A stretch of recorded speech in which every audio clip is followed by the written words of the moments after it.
Bon, mbote batata na ba mama, mutindu beto ketu bilaka beno yao bilombo nyonso, beto kele yao na mbanza ya Canada, beto ke sala mwa nzonzolo ya nswalu, na munukutuba peut-être pe na lingala. Bon, beno zaba ke mfumu ya nene ina betoke buklaka ya Banque Mondiale David Mapas ina keba nkumbu fo beno kubanda kulongoka yao ina bake zonzaka David Malpas ina keba nkumbu fo beno kuzaba yao ni muntu ina ke mfumu ya banki ya nene ya inza ya mvimba baina ke kwenda kupesaka mwamba mfuka ya mbanza mutindu bwale ya Kongo ina nkadia mpema mutantu mukuyu bekona kukota kotisa nakata di bulu ya ba mfuka yani zonzaka na singa ya radio ya Pompidou ya na bwale ya Pompidou benke boklaka yao RFI yani vanaka ya kufunguka ametuba macheleka na mambo ya mbongo na yina ba bwala mingi kena kulomba samu na diambu ya kimbevo kena kubula inza ya mvimba peloko yani kutuba ti ba population ya ba bwala nyonso na ba mfumu ya bau fuba kutala wapi mutindu bake kupona bake kuswazire ba priorité ya ba ina jambo ina bana kusala bana yidika na nswalu eske ya vanda jambo ya lupitalu ya vanda jambo ya kufuta balufuta ya ngonda ya bantu kesalaka na luyalu ya bana mbongo ya kufuta bayena nyonso mekuma ba retraité ya bana mbongo kufuta ba étudiants yake ba ufuba kuvana kintwali bakutuba wapi yina bakesosa kusala et puis baina mekulanda yandi na nsuka ya nzonzolo ya yandi yavanaka diambo ya ngolo na nsuka ya nzonzolo ya yandi babeto kutula yao na muru ya beto na Facebook na bampangi na kekulanda kabeto na nsuka ya nzonzolo ya nzonzaka diambo ya ngolo ya kukuba ina fomeno kuwa ya mbote yani mekutuba mutindu yai ke nsatu ya mingi kena kukwiza bainza mingi kukota na kati ya mpasi na diambu ya mbongo babwala ya fieti mutindu beto kuna na Kongo beto keku beto na kudia mbote ifo babwala ya nene ya bainsi ya nzenza ya nene kuvana pena mbongo ya mingi bakuvana na bandandu ya mingi na mbungu ya bau na babima nyonso baki kusalaka si babwala ya nene diambu ya bau ina beteke zonzaka ya mbongo ya ekonomi kena kutambula mbote ve beto mpe bainsi ya beto na babwala ya fieti keva na mpasi mingi o beto zabati diambu ya kimbevo me kuduminye ba ekonomi ya babwala ina kutambula na mbangu ba ekonomi ya babwala ya nene kena kutambula malembe samu na diambu ya kimbevo yai ba kompani mingi me kena kukanga ba kompani mingi mpe babisadi kena kuona kukatuka samu ti mambo ya mbongo mekuma mambo ya sere donc si babwala ya nene ba ekonomia ba ukuwe na malembe beto mpe yake kuwe na vrai malembe yani kutuba ti na ntangu ya mpasi yai ba population fo bakutala ya vanaka diamu na kutuba ti na bantu mutindu babwala ya beto kote beto kena ba mfumbi ya muyibi ya luvuno mutindu bangeso fo ba population bakutala wapi mutindu bakukatula babu na kimfumu yake ni message yina yani na kutuba me yani na kutuba yao na ntwala yangena munu directement kuna nzonzolo yani kuzonza na mayela ya yandi na mayela ya yandi samuti beno kuwa ki ya ekele ntangu ya mpasi fo ba population baku kanga ba ceinture baku vivre baku sala na mayela ina bake ku survivre na mayela ina bake ku survivre ok na mayela ina bake ku survivre ya keleti muntu ina kena kutalisa beno mpasi na bwala ya beno fo beno kukatula yandi samu beno kutula bantu ya mayela ina nenda kunata bwala na ntwala yake ni mutinju na tata ina mozonda ya eke simeno kutala mwa mbongo ya feti pame kupesa nkadi mpema mutantu mukuyu yakele kaka lufuta ina bwala ya beto Kongo ki kufutaka yake neta mpaku ina bwala ya beto Kongo ki kufutaka na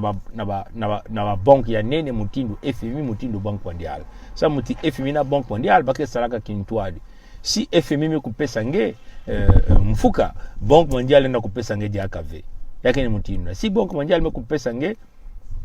FMI ne kupesa diakangeve yake bao nyonso bake salaka kintwadi bake kutala mikanda ina me kupesa eskeke mikanda macheleka bebetu kuzabati nkadi mpema mutantu mukuyu keka na kati ya luvunu buyibi ba mambo nyonso kaka ya luvunu na luvunu mikanda tu yange kupesa hapo na bao kaka ya luvunu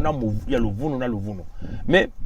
ni beto kena kutala mpasi ni bana ya Kongo kena kutala mpasi yani kutuba memti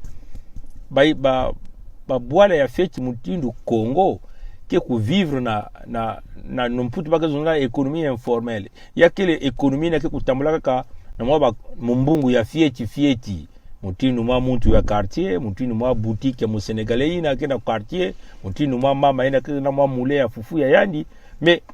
ekonomia na kutambula fo mbongo ya mingi bana kutambula na bwala bebitu zabati ba mbongo baki ya kukanga ba mbongo ya Kongo ina nkadia mpema na dikama yani mekuyiba mekukanga yana kati ya mabulu na kati ya bandiambu kuna na ba cimetière partout ba mekubumba yao donc économie informelle kutambula ko si aussi ba compagnie ki mingi kena kia kufunguka au peti zaba kena Kongo ba compagnie mingi kia kukanga samuti na ndiatulu na nsalulu ya imbi ya nkadia mpema mutantu mukuyu nime kusala ti ba compagnie mingi me kukanga ba metula ba mpaku ya luvunu ba bantu ya bao kena kuyiba ba compagnie na kutala ti peti na kutatama na Kongo be samuti yake wana kaka mpasi na mpesi ba compagnie mingi ba me kukanga bao bantu ya luyalu ya luvunu ina yalaka muamba na nkadia mpema mutantu mukuyu meku baka ba compagnie mingi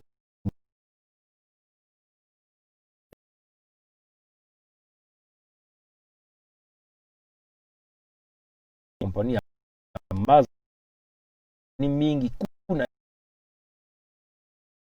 baka de aussi kufuta baina kena kusalila bao kuna simingi samna ya kuzama mbongo ya kudikisa bana donc peloko batata na mama jambo ya Kongo ya kile jambo ya nene ina c'était à ça peut-être venir au tel monde bien fait voilà donc excusez-moi bon voilà donc jambo ya Kongo ya kile mwa jambo kile jambo ya nene samuti ekonomia informelle na lenda kutambula ve mwa tata ene kutekisala na sala mbungu ya vele na kuzwa ndandu ya ngive na kusala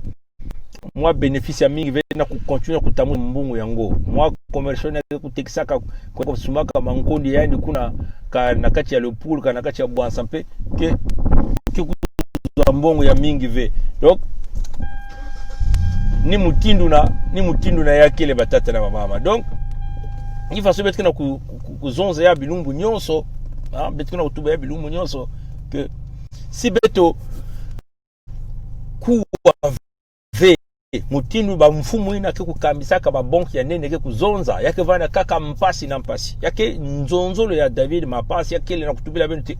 beno na kusurvivre beno peleko na kukuma mbasi na ntango yae ba ekonomia ya inza ya mviba nyonso kena kubwa fo beno kuvanda bantu ya kutelama baina ke kukatula ba mfumu ya luvunu ya muyibi baina me voilisa bwala ya beno baina kana kutatamana kuyiba mbongo samuti siba kutatamana kuvanda kuna Kongo na kuna ntwala siki mpya ni kuna beto na beno fo beto vana kintwadi na kukatula nkadia mpemba beto tubaka yao di na kilumbu ya ntete ya ngonda ya tano ya beto ki Kongo kia kukangama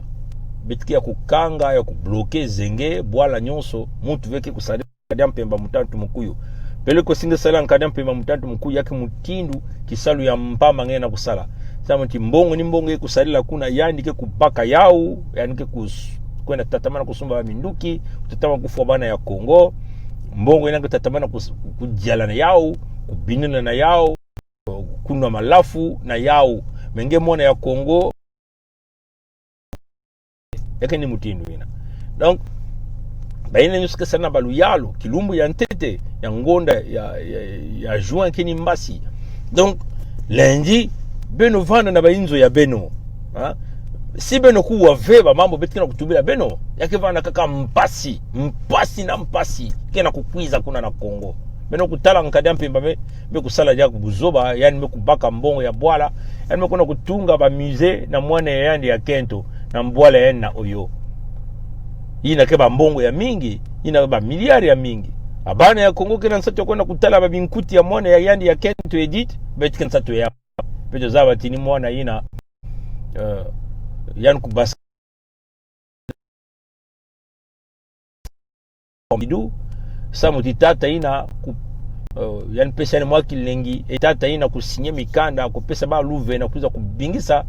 tata lisuba kuna na kimfa Kongo ni kuna bampasi ya beto banaka mwana ina mpe yani banaka pia kukwela tata ya mugabone mba buklaka bongo ni kuna pepa mekuti yani mekubasika na tata Chirac et puis anke pe Kento ya bongo ba mesala ke ba kuza kubingisa ba menata ba mburumbule ba insi ya nzenza kuna na Congo ni kuna ba mpasi ya beto kubanaka. Donc si yani tungila mwana yene inzo yana kuna tula binkuti yani mama papa yani betkina nsato ya uve mekasi jamu ya imbi betkina kutalati ina vana kwani mbongo bado na kufuta kwani memba ina kile salaka na l'hôpital kuna ya Oyo me watata ina kile salaka na l'hôpital na mama ina kile salaka na l'hôpital Oyo yani na kulemana kufuta ba meme lufuta ba ya ngonda me yani kina kubaka ba mbongo ya Congo na kutungila mwana ya yandi ya Kento ina kufuaka ina mwana ya Kento ina salaki bakufa ba Congolais ke betu tatamana kubana na mpasi ya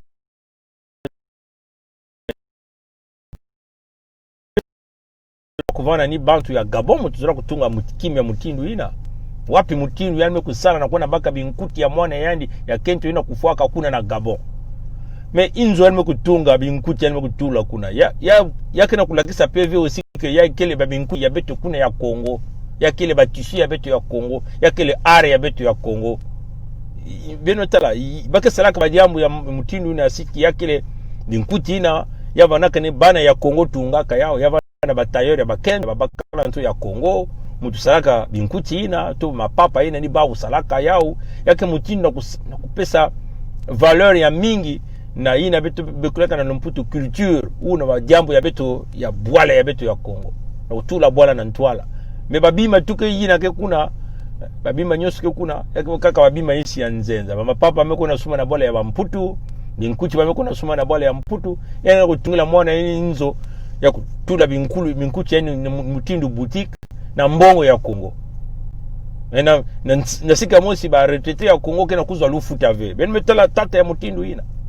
nebetu kuna kulomba na nkadya mpemba mengeme kuna baka binkuti ya mwana ya Gabon vana kukwela kuna na Gabon nyuma kuza kutungila inzo na kutula yao kuna mengeme tula bakaleso ya mwana Kento ina akote sabe mengeme tula vepe bakaleso na ba soutien yandi na ba soutien yandi sabe mengeme kutula vepe yao kuna mpe yeno tala yakele ntima ya imbi ina kana kulakisa couleur ya ntima ya nkadya mpemba mutantu mukuyu sasungeso samuti betu na ya ikele jambu ya ntete betu na kutala mutindu ya yani kena babana ka yiku kwa kena yandi donc si babana nyoso kufu avant yandi yani kibana kutunga bayinzo yena na babana nyoso walo na mbongo ya Congo benmetala donc yakele vraiment jambu ya kiadi mais betu na beno betu kutala na fo betu kuvana na kiadi ya tata inave baina ke kuna sambilaka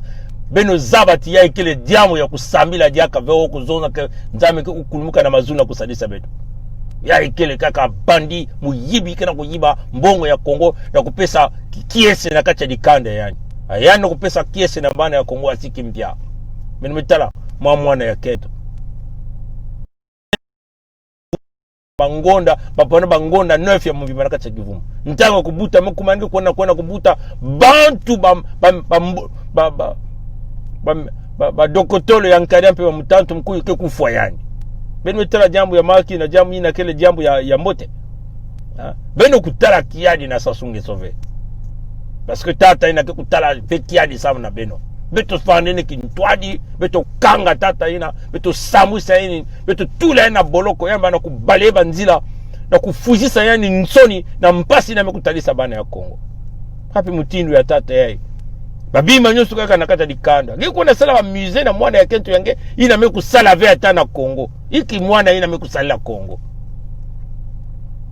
batata ya kile diambo nsatu ya nene kena kukwiza na inza ya mvimba ba mfumu ya babonki ya nene kena kuluengisa beto bilumbu nyonso bakena kuzonza na basinga ya ba radio bakena kutuba na bajizi na kuna kati ba television beto na Kongo kena kuvingila Yesu kulumuka na kusalisa abatata na mama Yesu ke kukulumuka ve beno kutala Yesu na kukulumuka asike mpya tata nzambi mekusala deja na kati ya bantu yani mekufilisa babana yani beto kena kuluengisa kena kutuba bilumbu nyonso pele kusamu na hiki beno kena kukanga makutu beno baka kibakala beno kota na kikento ya ngolo na kuningisa nkadia mpe ya mutatu mkuu kubingisa bao na bwala ina beno kutala uongo ya baminduki ya bao ve bale na kufua bantu nyonso tu ya Kongo vipeve ya ikele jamu ya kiadi mbongo ya bwala nge kuna tungisa inzo ya mwana ya kento yange mwana ine avanaka na mantuala na kufua bana ya Kongo na dikangu ya yandi Shiraka na bakala ya yandi bongo ebeno kena kutatama na kubula maboko na mbongo ya Kongo sa bana ya Kongo kena kufua mpipa na ntangu balupitalo yani tubaka ya Lovunu samla kibusi ya beto ya kento na kivumu meku nwana yandi na bakala yandi bangonda mingi na kupumba kivumu na kubikisa bebe na kana kivumu ntangu kubuta kama kununga bame kufua yani ina kalita bantu ya mutindu yai aba tata na mama luzingu keka kanyi mosi ni yai singe mekuvanda peleko bankosi keke na kona kuzunga na kusosa bantu ya mbake kudia nkosi ben kena ya ukuna ni nkada mpe wa mutatu mkui mesi ben kufa nkosi ina ve mpasi ya beno na kunena kubasika na nganda ve beno na kuzwa kizunu ve yake ni mutindu ina nkosi ina zola kaka kunwa menga sibe mekuzenga ve intu ya nkosi ina beno kubasisa pele ko ba chasseur ya nene ya baby bulu kuna na kati ya bwana kulanda nkosi ina yake bana mpasi abatatana ba mama lokola tozolo bango tolobi yango na lopoto tolobi yango na munkutuba na Kikongo na ko meka ko lobango pe na lingala ba mikolo ba banque mondiale basi ba lobby ba FMI basi ba lobby ba lakisi ba signal o ezali signal ce qui va payer 11 millions 11.3 millions de dollars américains au 300 millions va payer au 11.3 et lingie lobaka na sac ya monene ya nguba ya ba sac monene ya nguba ba basisika ba bimisika ka grain moko ya nguba wa pesi oto na sac ya monene ya fufu ya odiba boyebi ba sac ya fufu ya odiba kuna na Brazzaville tango mebaka sac ya fufu ya odiba ezalaka boye donc na ba 300 millions ba bimisika ka morceau ya moke ya fufu na kati ya sac ya monene ya fufu ya odiba ba pesi ye ezali ba signal ezali signal ya monene et puis ba lobby que économie ya Congo ya biso ba pays ya pauvreté et dépend de ba économie ya ba pays ya mikolo ya minene lokola ba pays occidentaux mais économie ya ba pays occidentaux ezali na ralenti na kati ya chute pona makambo ya bokono ya coronavirus donc soki ba économie wana e démarrer te biso to kozala kaka na kati ya pasi mais pasi yango ezali que bo dépendre ba FMI na ba banque mondiale mais bango ba kangi ba club de Londres ba club de Paris ba Monique moto akoki kozengisa lisusu ba nyongo te to dindi boye na kati ya tsunami ya nyongo moko sala nini président ya banque mondiale David Mapasa lobby que faut bo survivre économie boko survivre ndenge nini ezali message ya monene azali kopesa elingi elobaka kati faut bo bengisa tata wana et puis bo tia bateau bakoki komema bino pour que bo survivre ezali boye ezali message monene mais soki boyoki makambo yo te ozali kaka kobeta maboko inondation ye nzako babondi ndako biloko tu eke ozako beta maboko ezali tom na yo moko ozoko creuser ba grand signaux balo nzambe akokita te baninga balo nazoko loba na bino boko mona Yesu wana te akiti asalisi bino fo bozala bato ya terrain elongo tobengisa sasu totia baéconomiste bao bakoki koredese mboka. Donc balobi baéconomie informelle boyebi ke makambo baéconomie informelle wana ezali lokola mwa commerçant ya quartier bamoulin ya fufu biloko wana tu bon bataximen bao tu baindustrie loko toyebi ke ezalaka lisusu te basi babomi baindustrie na système sasu. Donc boko dépendre kana mwa baboutique batata oyo batekaka na kwa ya quartier amo batekaka na zando. Bon mbongo wana pe po fonctionner faut mbongo circuler na mboka, faut misala ezala ba compagnie ezala pour bato ba dépenser mbongo circuler. Mais toyebi ke ba misala na Congo ezali lisusu te, ba misala c'est kangi. Donc économie informelle ko faire vivre binote, ko supporter te. Tata o asombaka nguba na ye peut-être na mboka nini à côté que c'était parce que carburant ezali cher, ba camion, ba péage ainsi de suite. Donc bato tout bazali bloqué. Donc beaucoup qui dépend de l'économie informelle. Donc ceux qui botiki sasu bozali ko dina la kata tombe. Naye. Alors pour nani motomoko azoko na kotse ko changwa ceux qui coupé tant pis. Même ça voilà. Donc pour nani motomoko azoko faire souffrir Congo mobima bato nyonso na Congo pour nani faut te dire que ça s'assoit ezali tozali na Lyon nkosi bo benga yende ne lingi azali ko rôder autour ya bandako abomi bato azoko lia faut bo bimisa ba grand chasseur en mboka wana bako bomba nkoi et bako tia liberté ya mboka ezali boy omoni baninga. Donc to lobby ezali makambo ya libération en Congo to tika tata o sakana na vie ya bato nyonso te tozala elongo et puis bon voilà donc wana ezalaki makambo sinon amemi bino mbongo ya Congo aye kotia musée pona mwana na Edith mais boyebi rôle Edith a joué Edith oyo ozali makambo boyebaki te projet ya Sassou Nguesso pona nini Sassou Nguesso azoko bunda na mwana oyo akufaki parce que mwana wana azalaki très utile mwana oyo atekisi nzoto na Chirac abimaki na ye et puis Chirac a approuvé wana ndenge bazwaki Chirac pona nini pona mbongo te ezalaki makambo mwasi na mobali apesi nzoto na Chirac a approuvé makambo na ye ya coup d'état azali mwasi ya bongo abimi na Chirac a convaincre bongo basali ba pratique ba kisi na bango apesi na mwana a dominer Chirac apesi nzoto na ya mwasi na Chirac et Chirac a approuvé et pasi otozo vivre en Congo ezali pona Edith souffrance abiso ya Congo ezali pona Edith wana voilà pourquoi bozo mona azali ko tonga ba l'hôpital azali ko tonga ba musée ba cathédrale ezali esprit ya mwana wana ezolanda papa utekisi ngai papa obomi ngai saso azolala lisuta azosala biloko na mbongo ya Congo pona biso Edith azali nani Edith azali diable Edith azali assassin ya peuple congolais le capital du décès à tata na ezali pe ya Edith. Donc biso on s'en fout de Edith tokolia bilamba ya Edith ceux qui ezalaki bilamba o batongaki na batailleur ba congolais na ba tissu ya ba congolais ezalaki peut-être culture na biso balinga ba mema d'accord mais ezali biloko batongi ba tissu ya ba européen biloko tu ya ba européen ba chaussures ya ba européen musée ezotonga ma décoré na ba européen voilà tata wana motuna yezo sala bientôt toujours complexe d'infériorité kanisi que ba mindele ba l'équibiso omoni. Donc pour na biso on s'en fout d'Edith bozala compassion na Sassou ngai nazala bino bokozala compassion na Sassou ya bomi dream ndoto ya mwana ni mwana ya Congo baninga. Donc tokotika te que mbongo akukaki kofuta ba médecin ba infirmier ya hôpital à Oyo 7 mois sans paiement de salaire ake kotunga musée ya mwana na ye akoki kofuta ba pension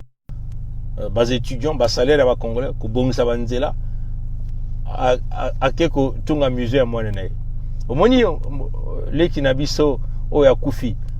ya mwasi na Nadzemi babundi pendant 9 mois babombi mwana libumu en bonne santé aye na l'hôpital aye kozwaka liwa boye babomi ye wana ezali basystème ya sasu basacrifie mwasi parce que bango ntango basacrifie que mwasi na dzemi ezali bapouvoir na bango bazokozwa ezali makambo bayo tu bazo na système médicalisé bakomika bacriminel parce que baza kobeyi na baordre euti na sasu moni baninga donc tokoki kotika bato te musée edite batermite bakolia bilamba wana on s'en fout donc ezali makambo ya compassion te tokoki kopesa moto ata respecte fo tozala elongo baninga tozala makasi ye azali na motema makasi biso mpe fo tozala motema makasi envers individu wana na banzi que boyoki bien bo excusez biso parce que iPhone est du même makambo ya chaleur donc chaleur ekiti appareil est coupé mais à bon entendeur salut la lutte continue ingeta peuple congolais à plus tard au revoir. 43, David Malpass, le président de la Banque mondiale, est donc notre invité ce matin. En cette période de pandémie, l'institution soutient déjà une centaine de pays dans le monde, notamment en Afrique. Elle tente, avec le FMI, d'amortir les conséquences économiques du Covid-19. Alors, don ou prêt, quelle forme prend concrètement cette aide? Où en est son déblocage? Sera-t-elle suffisante? David Malpass répond à Olivier Roger. Good morning, Mr. David. Bonjour, David Malpass. Good morning. Bonjour, ravi de parler avec vous. Thank you. First of all, David Malpass, merci. Tout d'abord, David Malpass, nous vivons collectivement une période exceptionnelle. Qu'est-ce que cette pandémie vous a appris à titre personnel et est-ce que cette expérience a remis en cause des choses fondamentales dans votre vision de l'économie? Oui, tout d'abord, c'est la mise en sommeil économique la plus profonde et la plus douloureuse que j'ai vue depuis des décennies, depuis tout le temps en fait. Et cela affecte d'abord les plus pauvres. Les pays pauvres et leurs populations sont extrêmement dépendants des grandes économies. Or, ces économies se sont arrêtées, se sont confinées et commencent à peine à redémarrer. Elles cherchent d'ailleurs encore comment redémarrer en toute sécurité. Et c'est une étape décisive pour les pays en développement. Ils ont besoin de transferts d'argent, ils ont besoin de tourisme, ils ont besoin de commandes passées par les économies les plus avancées. So let's talk about your action at the head of the World Bank. Parlons de votre action à la tête de la Banque mondiale. Vous aidez une centaine de pays dans le monde à lutter contre la pandémie de Covid-19. Quelle forme prend cette aide? S'agit-il de dons ou de crédits remboursables? Donation or refundable credits? These are largely Il s'agit en grande partie de subventions et de prêts à des taux d'intérêt très bas qui permettent une aide immédiate. L'argent sert à acheter en urgence des équipements de protection pour les personnes ainsi que d'autres équipements pour celles et ceux qui sont en première ligne sur le front de la lutte contre la maladie. Et ce qui est notable pour cette centaine de pays qui reçoivent cette aide, c'est le bénéfice qu'elle apporte. Nous parlons de pays parmi les plus pauvres du monde qui trouvent ainsi les moyens pour combattre la pandémie et les autres crises sanitaires qui les frappent. Donc cette aide est très bien accueillie. De plus, nous avons mis en place des procédures d'urgence. Dès la mi-mars, nous avions un programme d'assistance prêt pour cette centaine de pays. Just since the middle of March, we've been able to put in place programs in 100 different countries. And how much? Et combien d'argent leur avez-vous fourni au total? The number so far is 5.5 billion. Jusqu'à présent, le montant s'élève à 5 milliards et demi de dollars.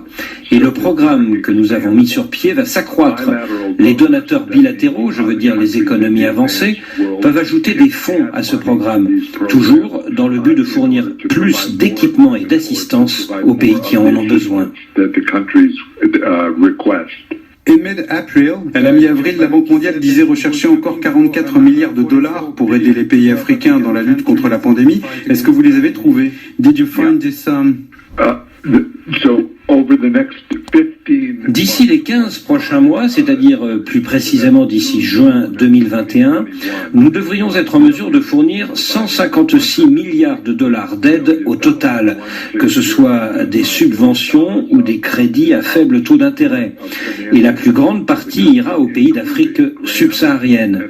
Mais même avec tout cela, ce ne sera pas suffisant. Alors, ce que nous cherchons à faire aussi avec Kristalina Georgieva, la directrice générale centrale du FMI, c'est d'élargir le moratoire sur la dette. IMF, in March, we called for a moratorium on debt repayments. En mars, nous avions appelé à un moratoire sur le paiement des dettes des pays pauvres, ce qui devrait leur permettre d'économiser pas mal d'argent et de le consacrer aux dépenses de santé. Et nous espérons que les créanciers privés, à savoir les banques et les gestionnaires d'actifs, participeront à ce moratoire. Mais il y a des réticences de leur part à renoncer au remboursement de la part des pays les plus pauvres. Just on that point, Mr. Malpass, sur ce point, David Malpass, qu'est-il possible de faire pour pousser les créanciers privés à geler les remboursements de la dette? Repayment of the debt of the poorest country.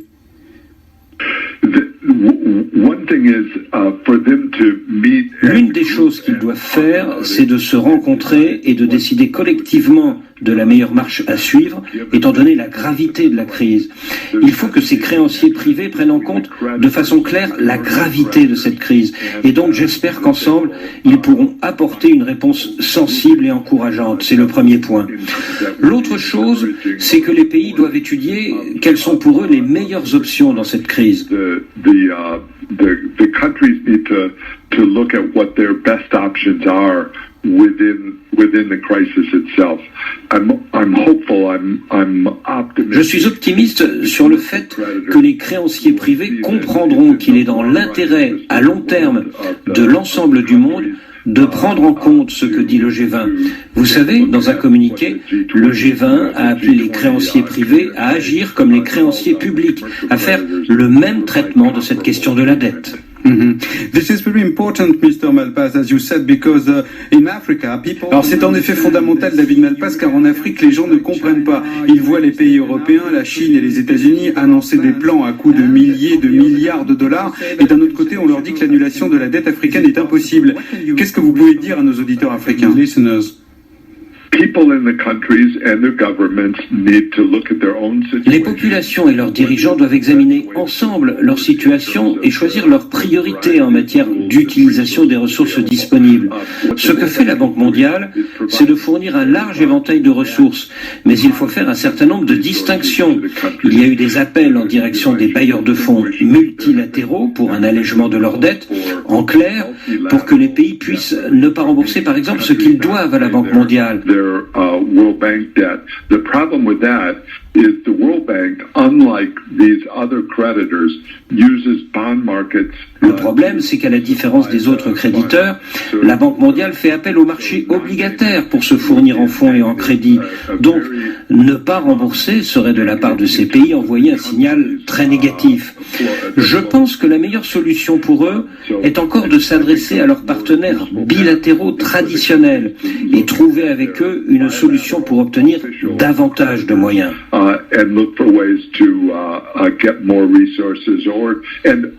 Plus fondamentalement, beaucoup de choses dépendront de la reprise des économies des pays avancés. Et pour les pays pauvres, beaucoup dépendra du secteur privé et du développement durable de ce secteur privé qui fera rebondir les économies. Speaking about the private sector, en parlant du secteur privé, David Malpass, nous savons que ce secteur est en train de souffrir, nous savons aussi qu'il est largement informel. Comment aider concrètement le secteur informel en Afrique, concretely? C'est un sujet fondamental. À travers la Société financière internationale, l'IFC, nous fournissons des fonds de roulement aux entreprises. Ce sont des capitaux sous forme de prêts à court terme pour payer les stocks, régler divers problèmes comptables et tout ce qui permet de continuer à faire tourner les affaires. C'est un aspect très important.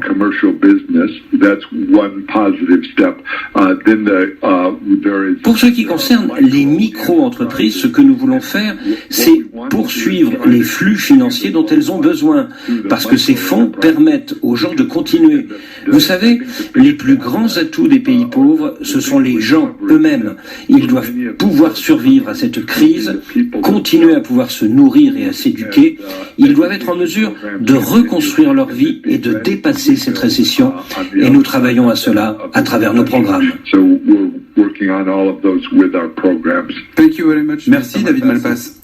Thank you very much.